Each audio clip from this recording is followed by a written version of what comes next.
So go ahead and show me what you've been practicing here with the long leash, and just show me what like you remember of this day, and we'll see what it looks like. Yeah. Most of the stuff I've been doing is generally like if we're out at like Millennium Park or the dog park or something like that, I'll let him kind of do his own thing, and then I'll call him, and then we'll kind of feel around. Okay. So please.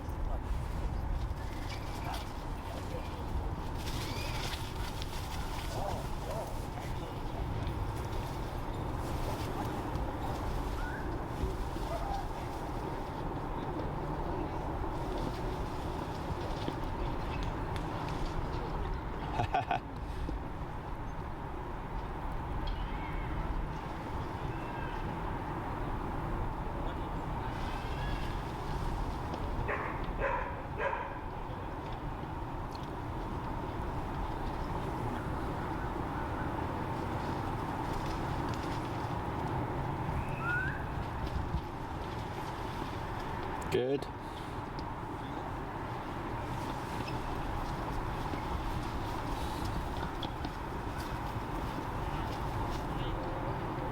Sit. Stay.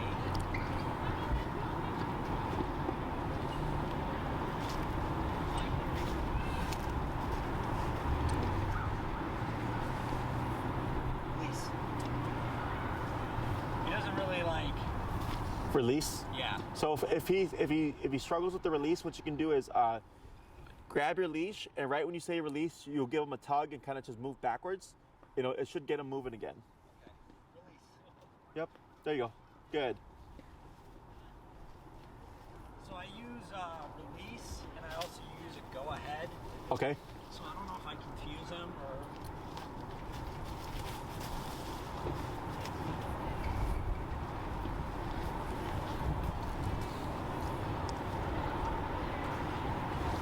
Over here.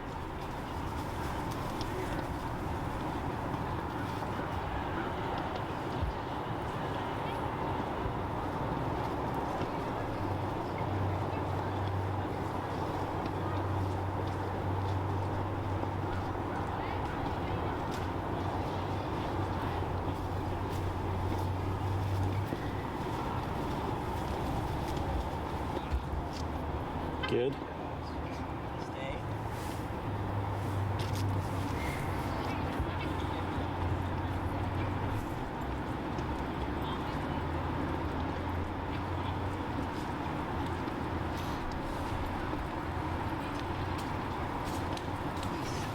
Good. What I have you try is you're gonna do that same kind of pattern. Let him run, recall into heel, into stay, back into a heel again to see if he'll start moving. Okay. Okay. And like this whole time, I don't think I tapped him. No, he's doing good. No, that looked good. Yeah. And I've also like, I'll give him like a little bit of slack. But yeah.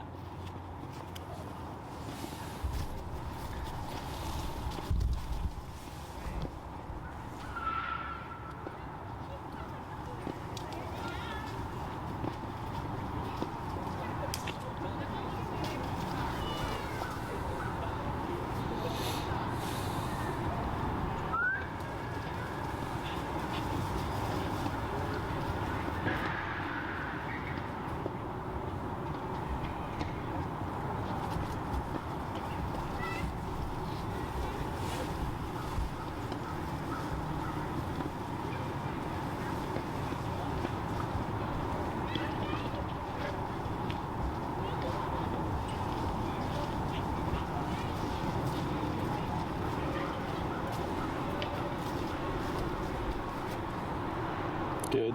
Yes. Up. Sit. Oh, it's because there's a dog right there. Yeah. Go ahead.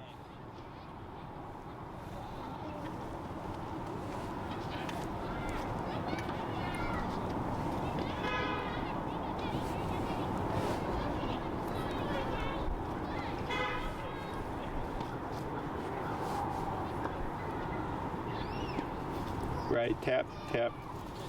Tap. Tap. Tap, tap, tap. I don't know if this is on. What? Go ahead and hit the vibrate.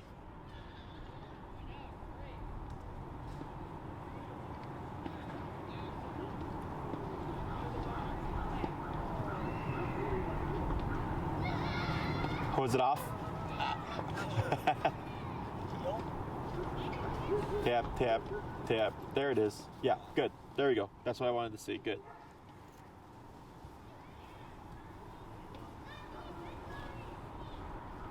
Which is kind of funny because earlier I thought I tapped him and he kind of picked up.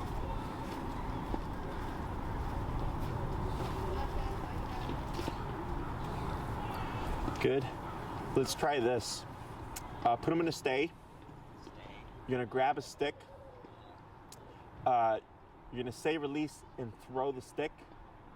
Give it a good hurl, and then as he's going, do your whistle recall. Okay.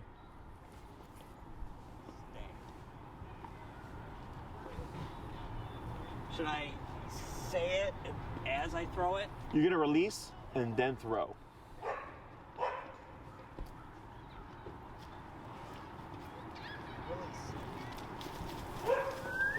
There you go. That was real good. That was really good. Okay. Now, will he remember where that stick is at?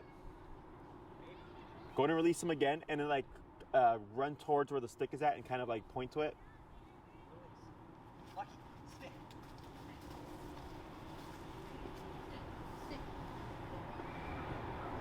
Yeah. Go ahead and just toss it for him. There you go. Good.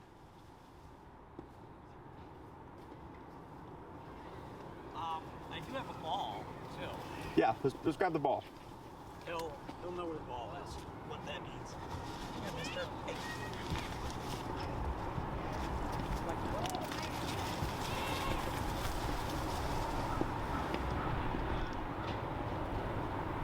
Is that called?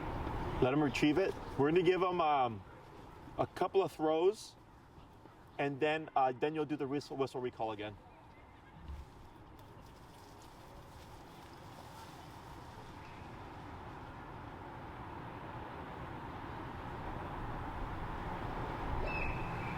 Now he might not want to come back.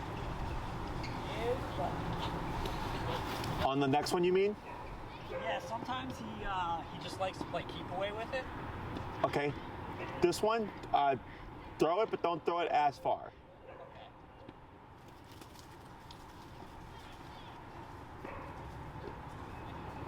All right. Now on this one, you'll about throw it about the same distance, but do your whistle recall about halfway when he's there.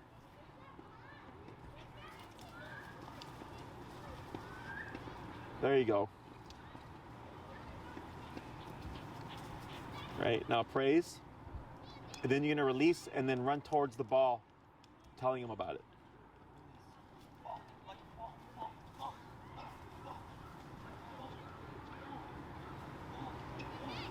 Good boy. Yep. Good. All right, so we're gonna come to a stop there. Good. Go ahead and pop him in the heel.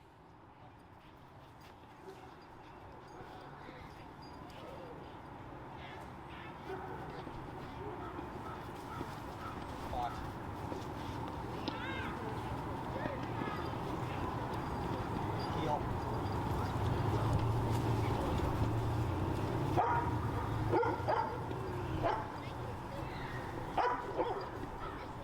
Good. And then you're gonna try that stay into a heel again, okay? Stay.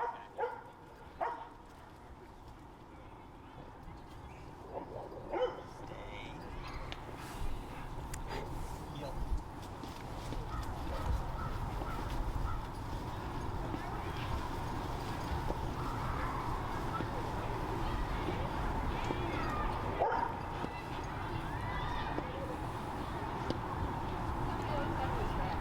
Good. Go in and come to a stop. And you're gonna release and then throw the ball.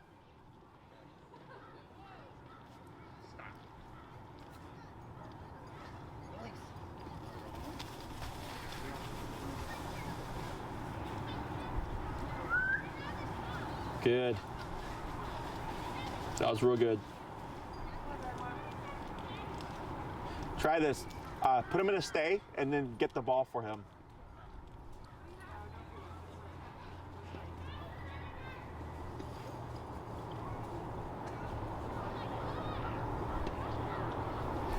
Right, good. Yep, so here tap, and I'll grab his leash as you tap, and you're gonna walk to that general spot that he was at. So tap, tap, tap, hold right there, tap. Now here you're gonna step away with that right leg. Right, good, and just start to move away. Up, tap, tap, leading him back, yep, tap. Good, about there, that's fine, then step away. Good, and going to pivot, so you're up, tap, towards, yep, tap. That's good. Get wrapped up. Good. Stay. Good. Step away.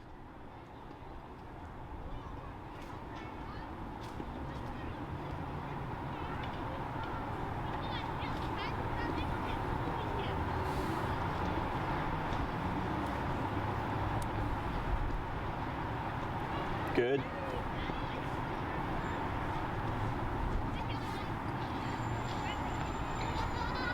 Now you're gonna praise him here, and then you'll release him and throw it like, just like 10, 15 feet.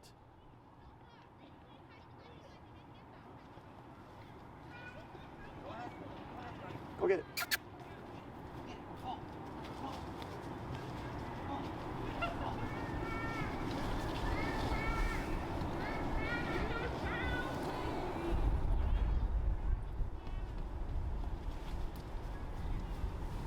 Good. Good. And go and just bring him back. All right. He's got a pretty decent recall. That was good. When you play ball with him, like let's say you weren't training but just throwing the ball repeatedly, does he lose interest at a point, or will he fetch the entire time? He will always chase the ball. Whether he brings it back is another story. Okay. So a lot of times he likes to come back and like he thinks I'm gonna chase him or something. Sure. You know. But also he likes to play tug with it, which is kind of tough because it's a Ball, yeah. But he'll pretty much always chase it, I would say. Okay. Unless we're at like the dog park where there's other stuff, but if it's just me and him, or he'll pretty much always chase it. Okay, so what I would do here is whenever you throw the ball, when he's on the return with it, I would start moving backwards and clapping like good, right, praising. Once he brings it to you, have some treats in hand and just feed him, okay? So the moving back and the clapping is to incentivize him to come to you with the ball. The feeding is to incentivize him to bring it back, okay? Because he's got a good retrieve. And then towards the end, I saw him, start to chase it, but then lose interest and stuff. Yeah. So that might help build that interest. Okay. So blending play with training is like one of my favorite things to do because you have both a distraction, a reward, and the means of practicing your obedience at the same time. Okay, so I definitely encourage it. The only problem is if you have a dog who's not as drivey, they'll start to lose interest. So like my pit, she'll do like 3 retrieves and then she's done. Like she's not a huge ball player. But I've had other dogs who will play ball until they collapse, right? Which is great for the owner because they can essentially do this as long as they want. So he's like right in the middle. He's got good drive. He definitely loves to chase and everything like that, but then losing the interest. So I would try that, just the clapping and the energy on the return to incentivize him to return to you, and then the food to just get him to learn to bring it back because like sometimes you said he'll tug with it or whatever. Yeah. You can use the remote to teach a release command as well. You would go really low, and then like let's say I'm trying to grab the ball from him and he's tugging at it, 12, 14, 16, 18, 20, until he releases it, and then I praise him and throw it right away. Okay, so we're using low-level e-collar there because we don't want to kill the play drive. It almost always does happen just because, you're putting rules to something that's fun. Yeah. But it comes back. You just have to, it just takes a little bit of back and forth. If that release was really a problem in terms of getting him to out or drop the ball. Otherwise, if you're using food and when he drops it, you could say drop and feed him. So then he's learning, if I hear this cue, I release what's in my mouth and I'll get something in return. So you can start teaching them a release command without the e-collar, but it's not going to be as reliable because there's no real aversive to it, but it's definitely going to layer down some kind of foundation for them. Okay?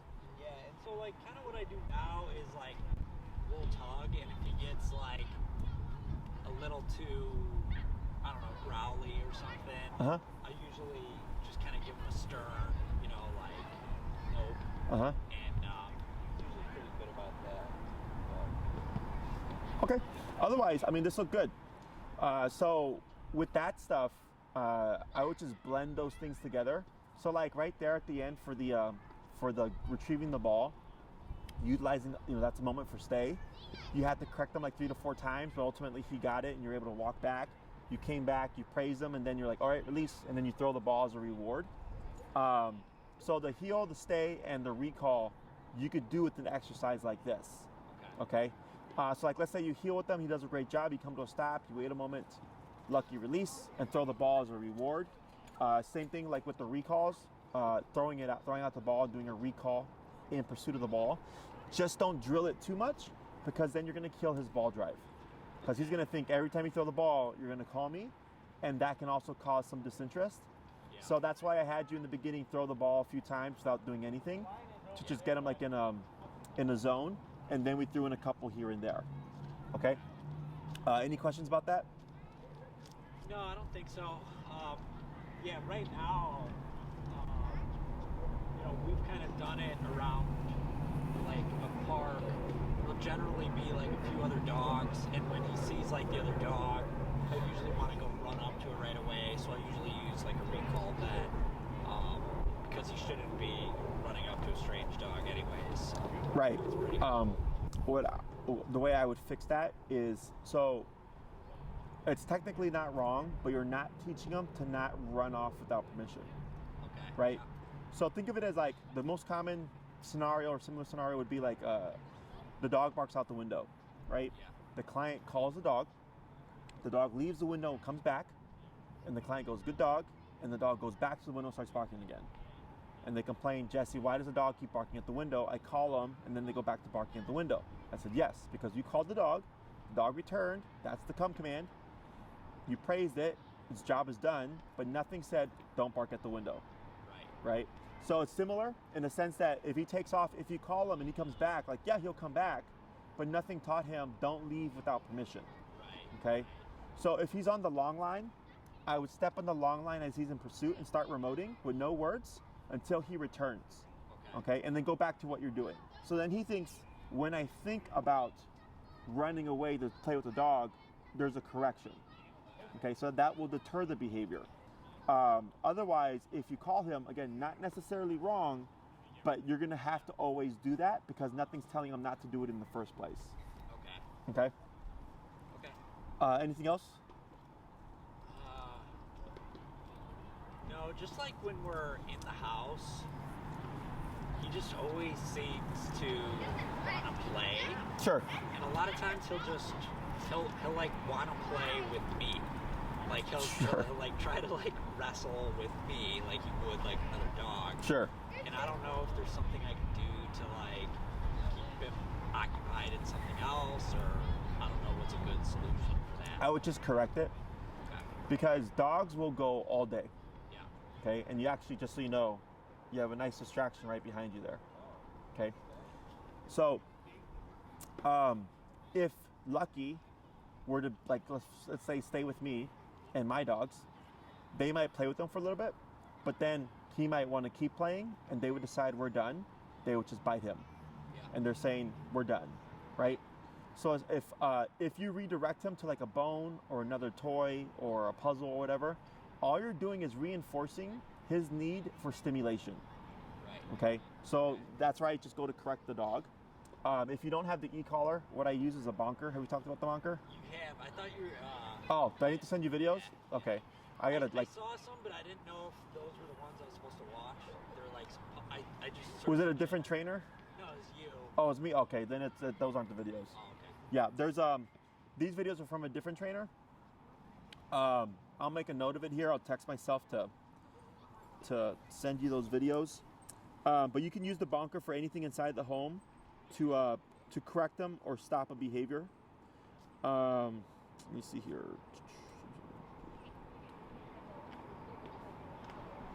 Bonker videos for.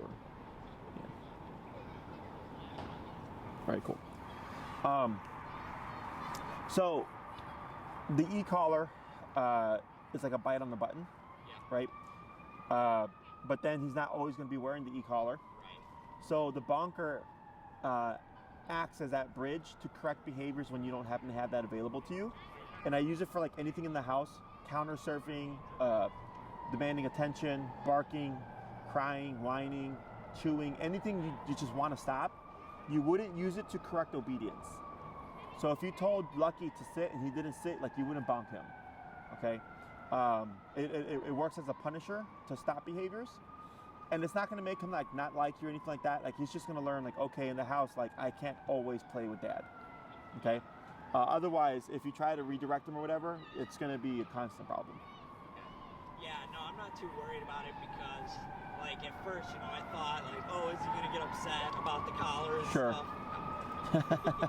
No, he's doing good. Like he's having fun. Like he's running around and all that stuff. So exactly. So, yeah. like, we're able to do a lot more than, you know, we used to be able to. Right. You know, like, we couldn't do anything before, and now, you know, he can have fun. It's just, there's discipline. Yeah, exactly. So I'll send you those videos. I made a note to myself here so I don't forget. Any other questions? So what I thought we'd do today is go with the stationary command. So the like trifecta of dog training commands is the walk with me, the come to me, and then a don't move. Okay, so like last week we did a don't move, but that one is you know, going from that healing position or from like a recall position. This one's more so do this and then don't move. Okay, so I brought with me a placemat. You don't have to have anything like this exactly. It could be a dog bed, it could be a towel, it could be, one time I forgot to bring this, so I used my jacket, okay? So it doesn't have to be anything fancy. It just has to have a perimeter, okay? So the place command, the reason why I gravitate to this is because it's easier for the owner and the dog to teach, because it's not very strict, okay? So here, if I sent Lucky to place, I don't care if he sits, stands, or lays down. I just care that he does not step off of the area, okay? So like, let's say for Thanksgiving, for example, let's say he was getting like a little bit rambunctious and like getting in people's way or whatever.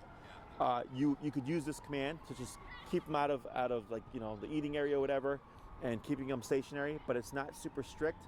So like if you downed Lucky, there is no exception from the down. Okay, he's laying down, there's no sitting, there's no standing, it's just you lay down. With this, again, I don't care if he sits, stands, or lays down, he just cannot step off of the area itself. Okay, so what we'll do here is let's go to switch him back to his normal red leash, and then I'll coach you through the exercise.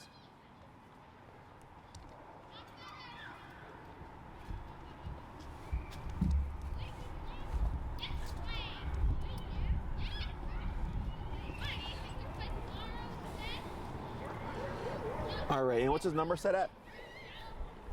And 32. Okay, we can go down to 24.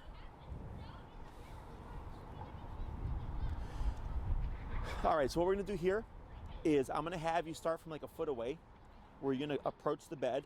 If Lucky were to go on his own, you're gonna pull him back. Don't let him go by himself, okay?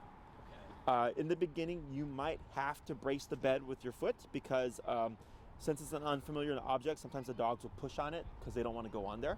So I'll brace the bed with my foot to keep it in place while I lead the dog to the bed, okay? So you're gonna start at a foot away, you're gonna brace it, and you're gonna start tapping and pulling on the leash until all of Lucky is on the placemat, okay? Once all fours are on the placemat, you're gonna stop tapping, you're gonna wait. After a couple of seconds, Lucky release, he moves off, and we're gonna repeat that 4 times. If Lucky overshoots it and goes like to the other side of the dog bed, then you're gonna counter him coming this way, tapping again till he pops back on, and you're gonna just keep using that directional pressure if he keeps hopping off as you're tapping to lead him to the bed. Once he holds for a couple of seconds, release, and then walk away and repeat again. Okay, so do you use the constant button or The nick. the nick? Yeah, always the nick. Yep. All right, I think I got it. tap, tap. Go ahead and go down, tap, tap. There you go, now relax. Good. Actually, keep it at the 24. So I remember last week how hard it was to get him to stay put. And then there, go ahead. It probably just startled him. Sure. It's like he didn't. It was out of nowhere. Yeah. Sure. So go ahead and release him. Release. Good. We're gonna try that 4 more times.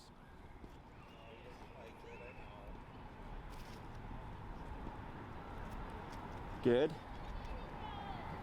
Tap. Good. And then go ahead and remove your tap. Tap. Good. Wait a moment. That's okay. Tap. Tap. Tap.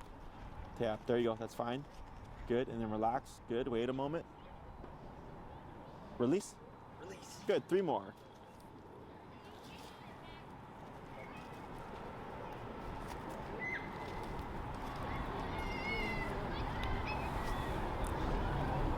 Tap, good.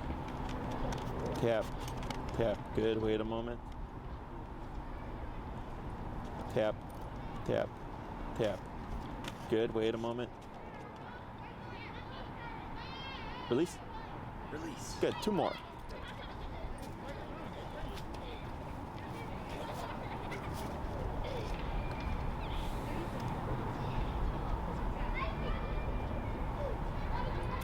Good. Right, and then relax. Good. So that was a nice one. Yep. Tap, tap, tap. Good. Wait a moment. Good. Wait. Release. Release. Good. 1 more.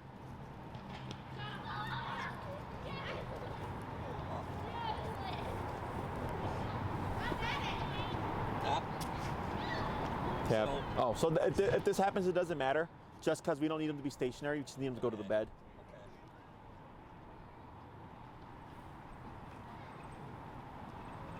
Okay. Right, there you go. Good. And then relax. Good. Wait a moment. And release. Release. Good. Now what we're going to do, the same process, but I'm going to have you start walking around the placemat and sending them from different angles, okay? Okay. But it's going to be from the same distance and the same approach. Okay. So just like randomly just. Yeah, so you'll come to a stop, like for instance, come a little bit closer there. Okay. And you do the same process, but you're sending from that angle now. Good. Tap. Good. Wait a moment. Yep. Tap. Right. Good. Wait a moment. Relax your leash. Yep. Release. Release. Good. We're gonna try 4 more. It's kind of a baby.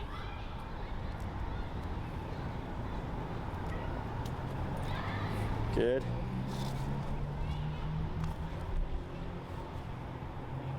Release. Good. 3 more.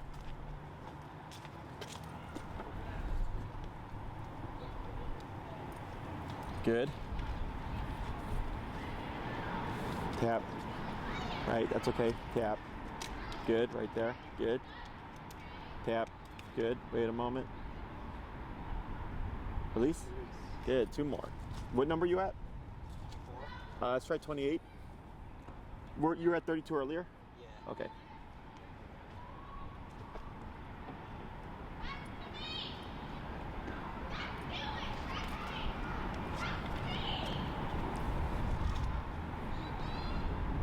Release.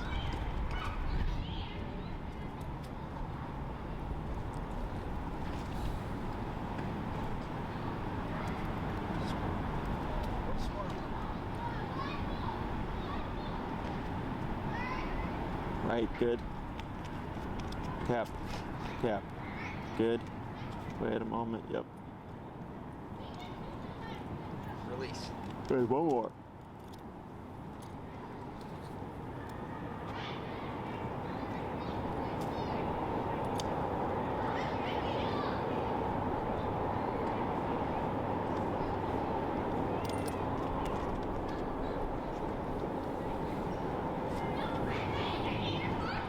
Good. Release.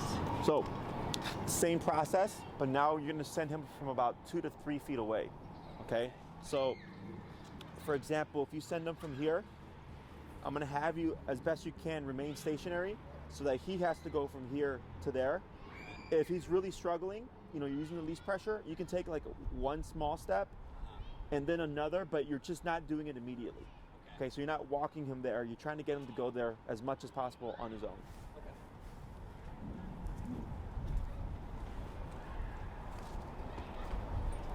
Yep. Good. Just like that. Perfect. And wait a moment. Release. Yep. Good. 4 more. Release.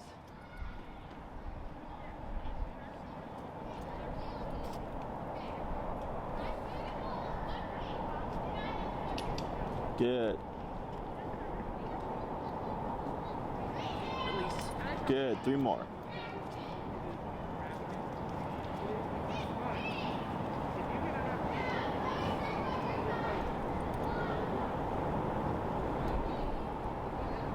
Right. Good. Tap. Tap. Tap. Good. Release. Good. 2 more.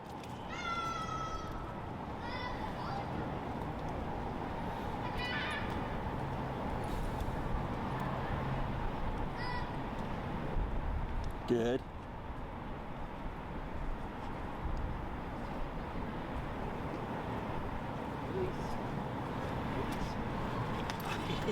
He knows now that. See, I don't want to get off this. Yeah, I know. Yeah. Here.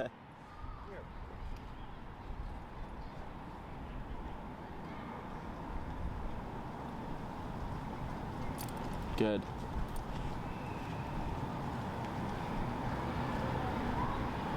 Release. Perfect. Release. Good. So same process, but now you're gonna start walking around him. Okay. When he's. So once he sends and he stabilizes, you're gonna start to walk around in one direction, and then once you complete a lap, you'll wait a moment, release, and then repeat. Okay.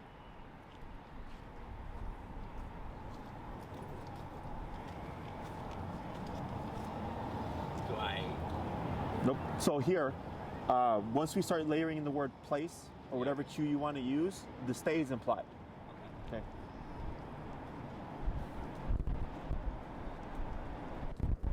Good, and then wait.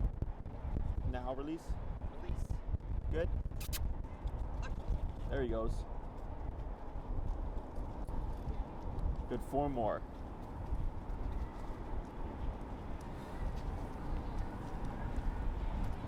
Good, that was a good one. Right?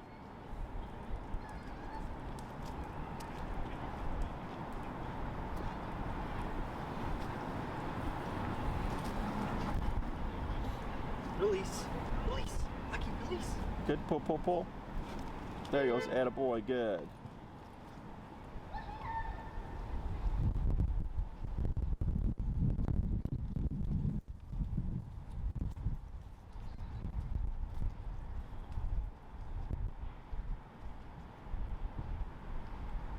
Good, 2 more.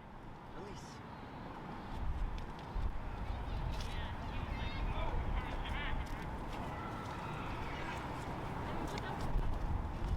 Good.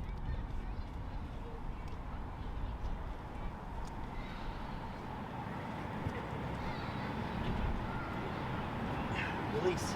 Release. Now on this last one, once you send him, I'm gonna have you, and you do your lap around him, have you keep him there, okay? Okay. Good.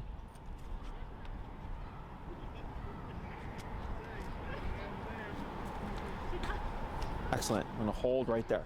Cool. So what we're doing here is we're teaching what we call the send. Okay, so for the past few weeks, remote has meant either walk in my left side, sit when we come to a stop, come to me if you're at a distance, right? Or stop what you're doing. Now we're teaching Lucky that it means to go somewhere, okay? So once we layer in the word place, for him it's, I say this word and the collar's gonna light up until you get there, right? So the faster he gets there, the faster that thing goes away.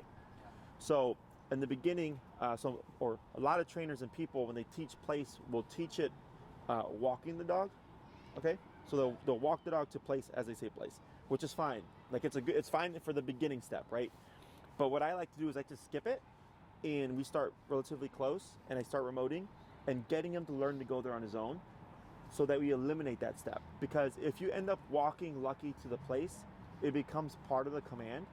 So like you'll always have to walk him to the place, okay? And I want him to recognize what the word is. And when he hears that word by himself without any direction, go to the object, okay? So we gradually work that step away to different angles, because if you always send Lucky from a particular angle, dogs are all about habit. And if you tell him place, like let's say you always send him from this direction, right? And then one day you send them from over there, he'd walk around and come this way, right? Which isn't the biggest deal, but I want the dog to be as fluid as possible. So I like to change it up. And then we started making it more difficult by then moving back 2 to 3 feet. So now he had to close a bigger gap, okay?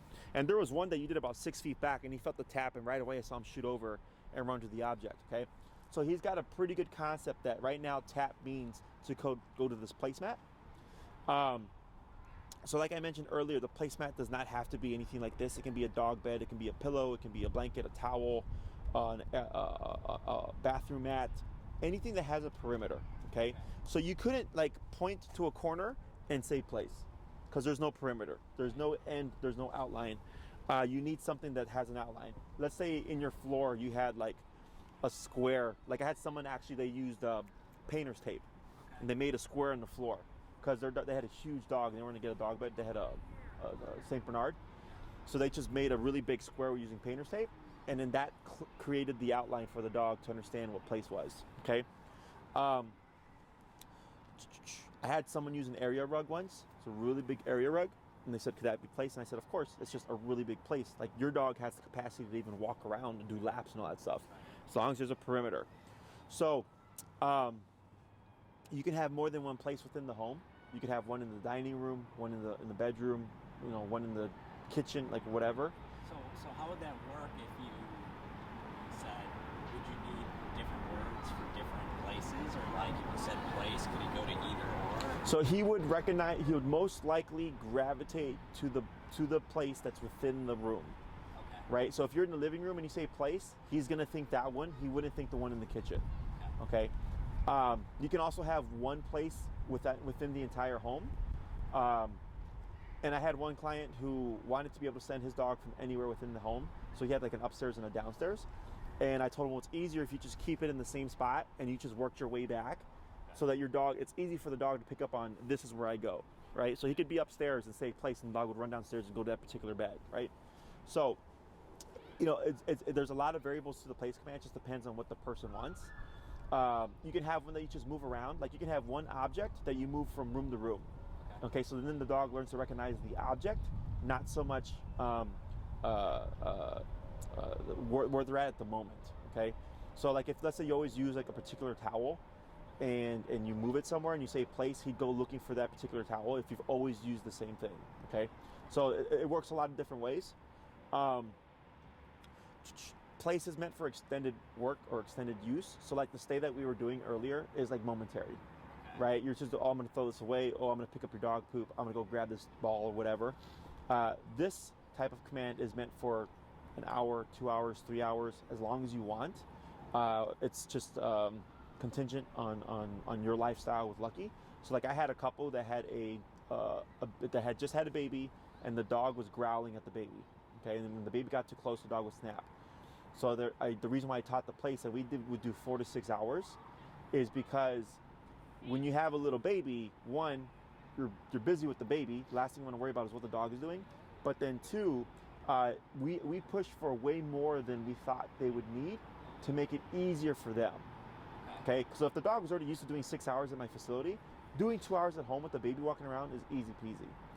Okay, so and it allowed them to have their baby be free and not have to worry about the dog, because the dog wasn't going to move. And then, so if you're doing it for like an hour, let's just say an hour, right? Mm-hmm. So right now he knows not to get off that. Yeah, I guess you just don't. I was gonna ask if you like say place multiple times, but no. No. You say it once. You say it once and you go there, they go there, and they don't get off until you release them. So the way we create the implied stay is you're actually already working on it. Because every time you sent him and he went, and then sometimes he would hop off. And then what did you do? Remoted him, right? Until he went back on again. So what he learned was, I can try to get off of place, but if I do so without permission, the e-collar goes off, and then when I go back on, it goes off. It turns off. So then he's thinking, when dad sends me here, I don't want to get off because I don't want to be remoted. If you were to say place again, you're resetting the command. Okay, so I may have gone over this. It's a super tiny detail, but it creates a really big problem. If someone would say place, the dog goes. 15 minutes later, the dog walks off. They go, no, place. The dog goes back again, right? 5 minutes later, the dog gets off. No, place, right? So what you're doing is you're restarting the command. You're not teaching them to not get off in the first place, okay? So that's why I don't use no and why I don't use correction words or repeat the command, because I want the dog to go there and not move, period, okay?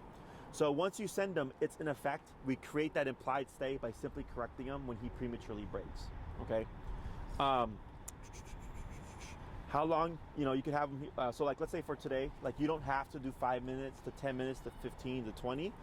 You could literally go home right now and have Lucky stay for 2 hours on place, okay? Now he's gonna make mistakes, right? Because he's not used to being still for 2 hours, but that's part of the process.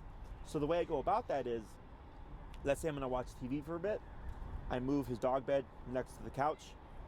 I send him to place. He's got his leash, he's got his e-collar on, and then I hold or step on the leash and I watch TV. And then an hour in, he might go, this is stupid, I'm bored, I'm gonna get up and walk around. He tries to sneak off, I don't say anything, I simply start remoting. Okay, so I'm doing the duration work as I'm doing nothing.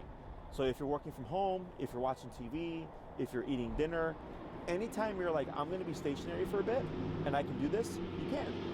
So you can do 2 hours tonight and then 20 minutes tomorrow. Like you don't have to do 2 hours every single day.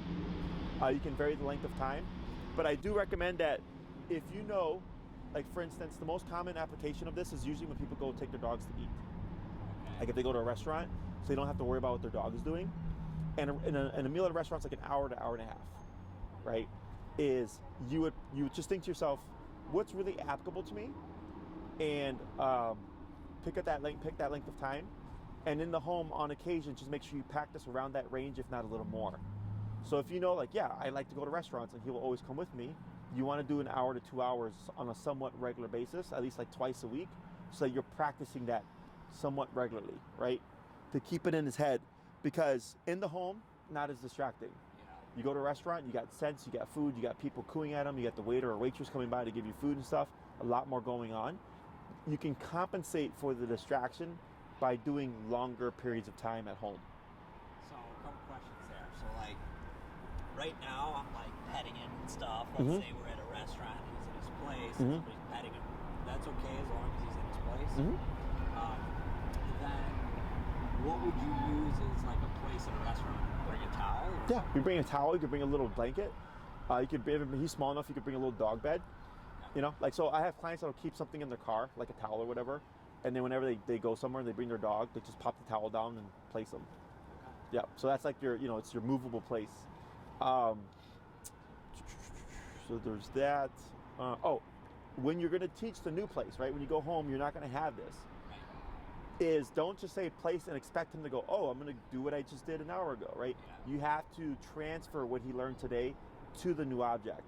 So you'd grab his dog bed or whatever it is you're gonna use, you'd plop it down, and you'd go through this exercise, okay? But he's gonna learn it very quickly. You do about 5 or 10 reps with him, and he'll have a good concept of like, okay, this is like at Oz Park, okay? We have 2 components to place. We have the send, which is what we're doing now, teaching Lucky to recognize the object and the perimeter and all that stuff. And then we have the don't move, okay? So like right now I said, send Lucky to place, and then you're not gonna say anything, so I could talk for a bit. We're practicing the don't move aspect right now, okay? So the sending exercise, you can practice 2 times a day, 3 minutes, 5 minutes, real short sessions, okay? Once you feel like he's mastered going to the area, and the distance in which you wanna send is up to you, right? If you're like, hey, I wanna send him from anywhere within the home, you're gonna be spending a lot of time building to that, right? Gradually just moving further and further away, going to different rooms and sending them. Otherwise, the standard is like maybe about here. place and the dog goes. So once you hit this point and you feel like it's pretty reliable, then I just go to application. Okay, then I just go to using the place command for extended periods of time. For the first week, what I suggest is you want to have Lucky near you. Don't try to place him across the room from you, because then if he gets up and breaks position, you have to walk him all the way back, right? So it's more tedious in the beginning. So I start with the dog at my feet, so it's easy to correct. If you're gonna get up to like go do something, you would release Lucky first, then get up, and then do what you're gonna do. Okay, don't release him, don't stand up and then release him, because then he's going to pick up on the pattern of every time you stand up, you're going to release him. Okay, so we can avoid that problem. So you'll do that for the first week. And then if you want, like let's say he's been there for 30 minutes, Lucky break or release, and you get up and you get some water, you come back, place, you just replace him, you sit back down, go back to watching TV. You do that for the week. In the second week, we move into where he's still near you, except now you're going to get up and go to like do whatever you need to do, but he doesn't move. Okay, but it's going to be easier now because he's had a week of corrections. So if he tries to follow you and you correct him, he goes back, and then you're able to do what you need to do with little work. By week 3, he's 4 to 6 feet away from you, leash on still, same process. You can get up, move around, but now he's a little bit further. By the 4th week, it's when you can have him completely away from you, and you can clean, sweep, vacuum, whatever, and all that stuff to add distraction. And by the 5th week, you can remove the leash. You don't need anything. Okay. A lot of people also use this command for like when people come over. If they don't want the dog jumping on the guests or whatever, they'll place the dog prior to the guests arriving. So like if their guest is coming at 5:30, at 5 o'clock, Lucky would already be in place. Okay. In some cases, they'll need the remote in the beginning, just because the dog's gonna be so excited. They need something to cut through and like de-escalate the dog, to get the dog to go to the positioning or to correct the behavior if they break it.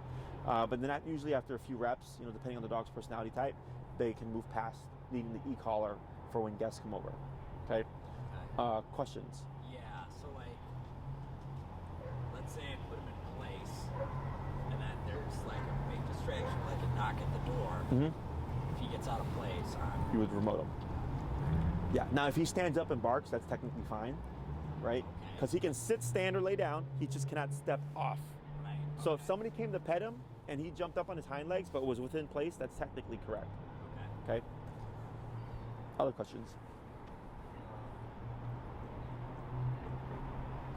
Do we ever say the word? Yes, we're gonna do that right now. So go ahead and release him. Release. And what you're gonna do is that same pattern, except you're gonna cue the word place first. Now, if Lucky starts moving towards the bed with the place command, without the tap, that's okay. Okay, so the recall is the exception. The recall, I said, every time you call him, tap him at least once, right? Yeah. Because you're trying to force the flight response. Yeah. Here, it doesn't matter. So if you say place and Lucky shoots there before the tap, that's fine. He beat the punch. Okay? Release.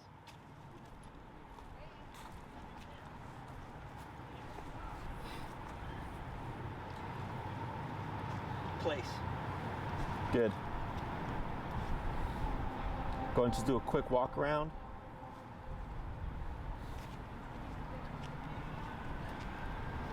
Good.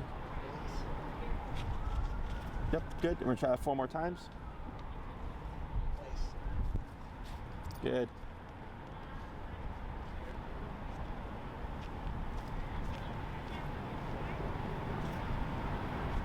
Release.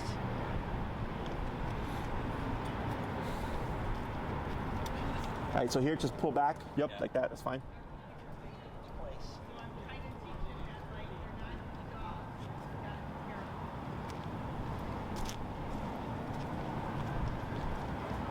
Release. Good. Place. Good. 2 more. Place.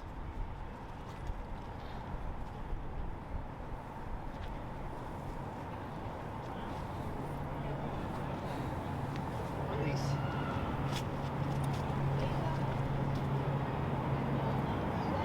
Place. Good. So here, you're gonna do the same pattern, except after you walk around, I'm gonna have you praise Lucky a lot, and then step away. You don't need to say anything. It's implied that he stays. Okay. Okay?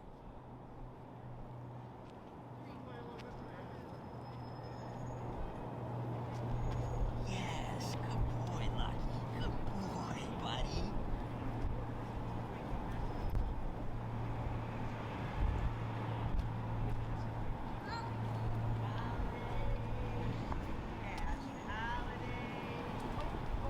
Good. And then Release. release. Release. Good. We're gonna try it a couple more times. Place. Good. Yes, good boy. Luck.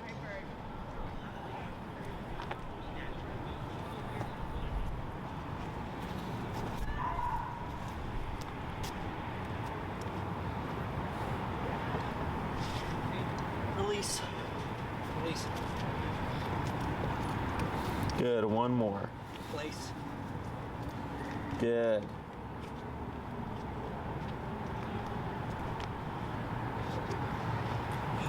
And we'll keep them there. Okay.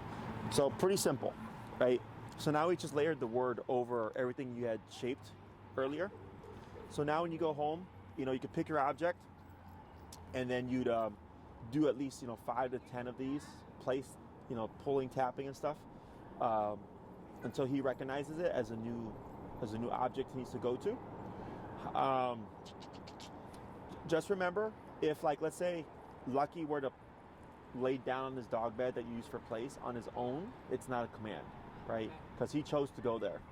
Now that you've learned place, let's say you come out and Lucky's on his dog bed, his decision, right? He can move, but then you decided, hey, I actually need you to not move.